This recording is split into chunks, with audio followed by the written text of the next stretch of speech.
Hello दोस्तों, एक बार फिर से स्वागत है आपका easy to learn YouTube channel में। आज की वीडियो में हम सीखने वाले हैं इंडेक्स प्लस मैच का फॉर्मूला और ये जानेंगे कि इंडेक्स और मैच का जो फॉर्मूला है वो वीलुकअप से किस तरह अलग है और इसके क्या एडवांटेज है ओवर वीलुकअप। मैं ले चलता हूँ आपको अपनी कंप्यूटर स्क्रीन पर और शुरू करता हूँ आज का वीडियो। तो दोस्तों, अगर हम बात करते हैं इंडेक्स प्लस मैच फॉर्मूला की, तो इंडेक्स का जो फॉर्मूला है वो काम करता है रो और कॉलम के इंडेक्सेस पर, जैसा इसका नाम भी है। तो इंडेक्स इटसेल्फ हमें कुछ भी नहीं रिजल्ट दे सकता अगर हम उसमें मैच का यूज ना करें। तो हमें दोनों ही फॉर्मूला को यूज करना बहुत जरूरी रहता है।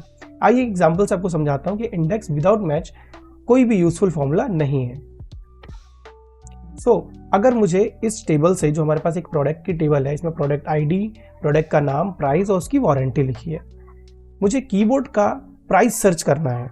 अगर मैं इंडेक्स का यूज करूंगा, यहां पर जैसे मैं इंडेक्स टाइप करूंगा, मेरे पास दो ऑप्शन है। इन दो ऑप्शन को एक एक करके समझेंगे। सबसे पहला ऑप्शन हमें मिलता है एरे वाला, तो मुझे एरे सेलेक्ट करना है। ये एरे वीलुकअप वाले एरे से बिल्कुल डिफरेंट होगा, क्योंकि वीलुकअप में जब भी हम सर्च करते हैं तो हमें सर्च वाले कॉलम से लेकर रिजल्ट वाले कॉलम तक सेलेक्ट करना होता है, जबकि इंडेक्स कहता है कि जिस कॉलम से आपको रिजल्ट चाहिए आप केवल वही कॉलम मुझे सेलेक्ट करके दे दो। ठीक है, हमने वो सेलेक्ट कर लिया। अब कहता है बताओ कौन से वाले रोज में वो आंसर है। अब इंडेक्स की प्रॉब्लम ये है कि क्वेश्चन भी हम ही से करता है और हमें उसे आंसर भी करना पड़ता है, तो मुझे खुद ही काउंट करना पड़ेगा लैपटॉप और कीबोर्ड। तो मुझे यहाँ जैसे ही मैं 2 लिखकर रो नंबर ब्रैकेट बंद करूंगा, तब जाके मुझे यहाँ आंसर देखने को मिलेगा। तो ये तो बड़ा मुश्किल हो गया, इसीलिए इंडेक्स विदाउट मैच यूज नहीं होता है। तो आइए इंडेक्स को हम मैच के साथ यूज करके देखते हैं। हमें इंडेक्स फॉर्मूला लगाने से पहले मैच फॉर्मूला से रिजल्ट आना बहुत जरूरी है। तो सबसे पहले मैं यहाँ पर मैच फॉर्मूला से रो नंबर पता कर लेता हूँ। इक्वल्स टू प्रेस करूंगा मैच, ठीक है, लुकअप वैल्यू हमारा प्रिंटर, कॉमा और एरे हो जाएगा हमारा प्रोडक्ट का नाम, कॉमा। हमें एग्जैक्ट रिजल्ट चाहिए इसलिए हम 0 टाइप करके एंटर करेंगे, तो हमें यहाँ पर रो नंबर मिल गया। अब अगर मैं इंडेक्स का फॉर्मूला टाइप करता हूँ और एरे सेलेक्ट करता हूँ, कॉमा और रो नंबर सेलेक्ट करके ब्रैकेट बंद करता हूँ, एंटर प्रेस करता हूँ, मुझे आंसर मिल गया। इस पॉइंट ऑफ टाइम तक आप सोच रहे होंगे यार इससे अच्छा फॉर्मूला तो वीलुकअप है, क्योंकि अगर मैं वीलुकअप में टाइप करता तो मुझे सिर्फ प्रिंटर का नाम सेलेक्ट करना है और मैं प्रोडक्ट और प्राइस को सेलेक्ट करता, कॉमा 2 प्रेस करता, कॉमा 0 ब्रैकेट बंद करता और मुझे आंसर मिल जाता। मुझे 2 फॉर्मूला लिखने की जरूरत ही क्या है, मुझे फायदा क्या मिला। ठीक है, इसके 2 खास एडवांटेज हैं। एक, जब भी हम वीलुकअप का फॉर्मूला लगाते हैं तो जो भी हमारा सर्च क्राइटेरिया का रिजल्ट है वो उसके राइट साइड में ही होना चाहिए, जबकि इंडेक्स में ऐसा बिल्कुल भी नहीं है। इंडेक्स में रिजल्ट क्राइटेरिया किसी भी कॉलम में हो सकता है, वो हमें लिमिट नहीं करता कि रिजल्ट आपको किस कॉलम से चाहिए। दूसरा, हमारा इंडेक्स का जो फॉर्मूला होता है वो वीलुकअप फॉर्मूला से फास्ट होता है, क्योंकि वीलुकअप पूरे ही डेटा को स्कैन करके रिजल्ट देता है, जबकि इंडेक्स पहले मैच फॉर्मूला के थ्रू रो नंबर पता करता है, देन फिर वो आंसर को डिकोड करता है। ठीक है, आइए हम इंडेक्स और मैच को मल्टीपल कॉलम पे अप्लाई करके देखते हैं और देखते हैं किस तरह से ये यूजफुल है वीलुकअप के अगेंस्ट में। इस बार मैं क्या करूंगा, मल्टीपल कॉलम्स चाहिए, तो मैं रो और कॉलम का नंबर पहले ही पता करके दिखाता हूँ। मैं इक्वल्स टू प्रेस करूंगा मैच में मैंने क्या किया, मुझे रो चाहिए लैपटॉप की, यानी कौन सा रिजल्ट चाहिए, कॉमा, और यहाँ से मैंने प्रोडक्ट्स अपने सारे सेलेक्ट कर लिया। मैं कॉमा प्रेस करूंगा, 0 ब्रैकेट बंद, और मुझे यहाँ पर लैपटॉप का रो नंबर मिल गया। अब जो मुझे रिजल्ट चाहिए लैपटॉप का, या मुझे प्राइस चाहिए या प्रोडक्ट आईडी चाहिए, वारंटी चाहिए, उसके लिए मैं सर्च करूंगा कॉलम का नंबर। तो मैं क्या करूंगा, यहाँ पर मैच लिखूंगा। मैच लिखने के बाद लुकअप वैल्यू में इस बार मैं क्या करूंगा, प्रोडक्ट आईडी को यहाँ सेलेक्ट कर रहा हूँ, कॉमा और सारे ही हेडर्स को सेलेक्ट करके कॉमा 0 प्रेस करके बंद कर दूंगा।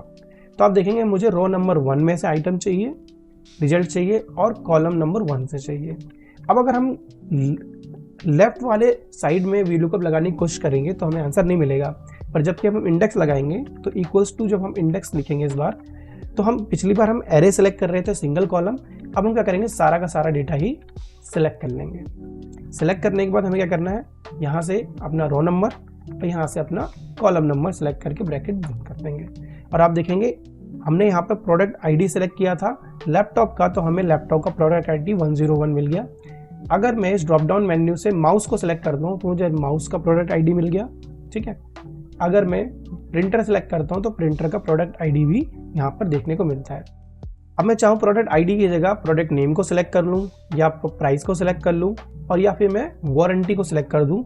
मैं अब पूरे टेबल में से किसी भी कॉलम को यहाँ एंटर करके आंसर ले सकता हूँ। और यही सबसे मेन एडवांटेज हो जाता है हमारा इंडेक्स प्लस मैच का ओवर वीलुकअप कि हमें कोई भी कॉलम की लिमिटेशन नहीं रहती, चाहे हमारा रिजल्ट कॉलम सर्च कॉलम के लेफ्ट में हो या राइट में हो, हम इंडेक्स प्लस मैच का यूज करके किसी भी कॉलम में से आंसर को जनरेट कर सकते हैं। तो आपने देखा किस तरह से हम यहाँ पे इंडेक्स का यूज करके किसी भी कॉलम से रिजल्ट लेके पा रहे थे। लेकिन इसके अलावा भी हमारे पास एक ऑप्शन है जो मैंने आपको शुरू में बताया था कि इंडेक्स दो तरीके से लगता है। अब हम दूसरे वाले ऑप्शन की तरफ बढ़ते हैं। दूसरा ऑप्शन हमें क्या करता है, बजाय अरे सेलेक्ट करने के हमें इंडेक्स देता है रेफरेंसेस। अब ये रेफरेंसेस क्या है? इंडेक्स रेफरेंसेस क्या होता है कि अगर हमारे पास दो आइडेंटिकल टेबल हैं तो हम एक ही बार में दोनों आइडेंटिकल टेबल को एक साथ सेलेक्ट करके अपने डिजायरली टेबल 1 या टेबल 2 से आंसर को जनरेट कर सकते हैं, जो कि वीलुकअप में पॉसिबल नहीं है। आइए इसे देखते हैं।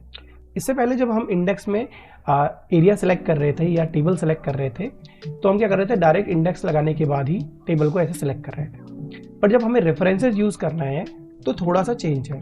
जब हम इंडेक्स सेलेक्ट करेंगे तो रेफरेंस सेलेक्ट करने से पहले हमें ब्रैकेट स्टार्ट करना पड़ेगा। हम पहले टेबल 1 सेलेक्ट करेंगे, कॉमा और टेबल 2 सेलेक्ट कर लेंगे। तो आप देखें यहाँ पे मैंने दो आइडेंटिकल टेबल FY 23-24 और FY 24-25 के नाम से बना दिए। दोनों में प्राइस का डिफरेंस है, बाकी सब सेम है। और यहाँ पे मैं ब्रैकेट बंद कर दूंगा दोनों टेबल को सिलेक्ट करके। बाकी हमारा row number, comma, column number same as it is रहेगा। कॉमा प्रेस करूंगा और इस बार मैं एरिया वाले आर्गुमेंट में एरिया नंबर को भी यहाँ पर H कॉलम से सिलेक्ट करके ब्रैकेट बंद कर दूंगा। जैसे मैं एंटर करूंगा आप देखेंगे यहाँ पर मुझे वैल्यू एरर आ रहा है क्योंकि अभी तक मैंने एरिया नंबर सेलेक्ट नहीं किया है। सो जब हम सेलेक्ट कर रहे थे तो हमने क्या किया था, टेबल 1 को सिलेक्ट किया था और टेबल 2 को सिलेक्ट किया था। तो हमारे पास दो रेफरेंसेज हैं। तो मैं क्या करूंगा, यहाँ पे 1 टाइप करूंगा। जैसे मैं 1 टाइप करूंगा तो आप देखेंगे प्रिंटर का जो प्राइस है 9000 मुझे यहाँ पे आंसर मिल गया। लेकिन मैं अगर एरिया नंबर 2 टाइप करता हूँ तो आप देखेंगे यहाँ पे मुझे आंसर मिल रहा है 10,000, जो कि टेबल 2 में प्रिंटर का प्राइस है।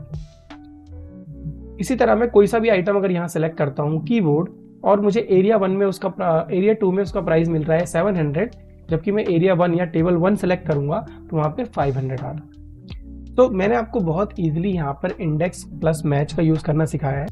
तो आई होप आपको index plus match versus VLOOKUP clearly समझ में आ गया होगा कि इन दोनों में क्या डिफरेंसेस हैं और दोनों के क्या एडवांटेज हैं। आपको वीडियो कैसा लगा कमेंट करके जरूर बताएं, अपने दोस्तों के साथ शेयर करें।